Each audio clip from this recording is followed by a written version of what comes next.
Nathalie Garçon, créatrice de mode, et je suis engagée depuis pas mal d'années auprès de l'UNICEF. L'engagement, ça devient comment? J'ai toujours envie d'être à ma place quand je fais quelque chose.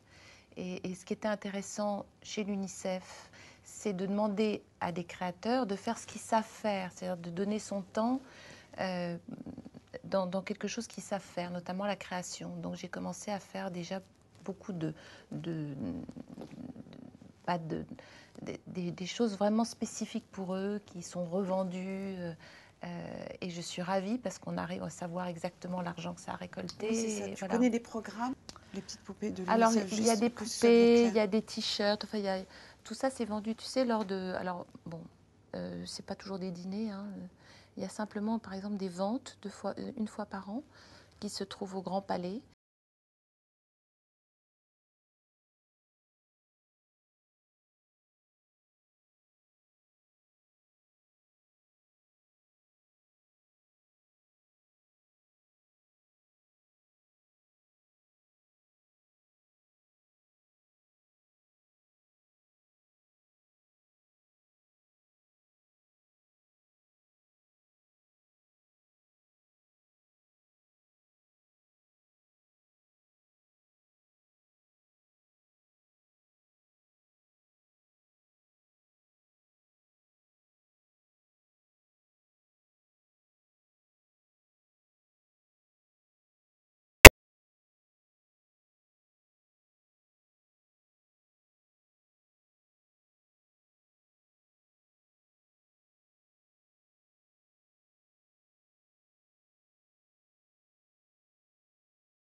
Je m'appelle Avit Marie-Laurence.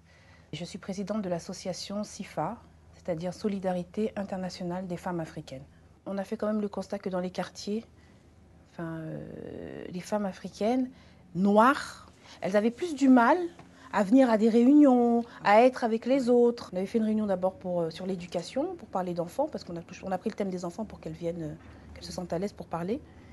Et puis après, il y en a une, et dans la discussion, tellement à l'aise et tout, qu'elle a parlé de ça. Elle a eu besoin de nous le dire, de se libérer. De quoi ça?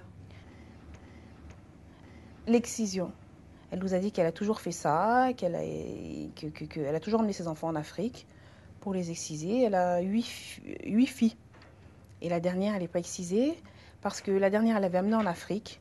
Et arrivé là-bas, le corps médical, ils lui ont fait savoir qu'ils lui ont dit, mais depuis le temps que vous êtes en France, vous n'avez toujours pas compris. Ça ne se fait pas, au contraire, vous avez cette chance d'être là-bas. Et pourquoi vous vous acharnez à le faire encore à l'heure actuelle à vos enfants? Oui. Et elle dit que ça l'avait beaucoup marqué, beaucoup touché, que cette dernière-là, elle ne lui avait pas fait faire ça. Et qu'elle était revenue avec cette fille sans lui avoir fait faire l'excision. J'en ai beaucoup voulu à ma mère, mais à toutes ces femmes aussi africaines. Je leur en ai beaucoup voulu dans un premier temps. Et aujourd'hui, je sens que j'ai beaucoup de peine parce qu'elles étaient vraiment dans l'ignorance. La culture africaine fait que les mères africaines, elles ne sont pas assez dans l'empathie avec leurs enfants. Moi, je veux plus qu'il y ait cette répétition. Voilà, c'est ce que je souhaite. Voilà. Et je veux justement que maintenant, on puisse trouver excusez-moi du mot, un programme ou quelque chose qui nous permette de vraiment être à part entière en adéquation avec ce qui se vit en France. J'ai regardé un peu qui pourrait autour de moi, avec moi, être dans cette association dans un premier temps. Alors j'avais une copine de mon âge qui réfléchissait un peu comme moi, qui avait les mêmes idées que moi, alors je lui en ai parlé. Et puis il y avait la maman, justement, celle qui avait parlé de l'excision. Voilà, on l'a prise pour être vice-présidente. J'ai vu dans mon parcours très compliqué qu'il y avait toujours au moins un lieu ressource ou une personne ressource. Alors je souhaite pour les autres, en tout cas ceux qui ont des choses à vivre compliquées, moi être une de ces personnes ressources puisqu'on l'a été pour moi. Voilà, c'est comme ça que je vois les choses.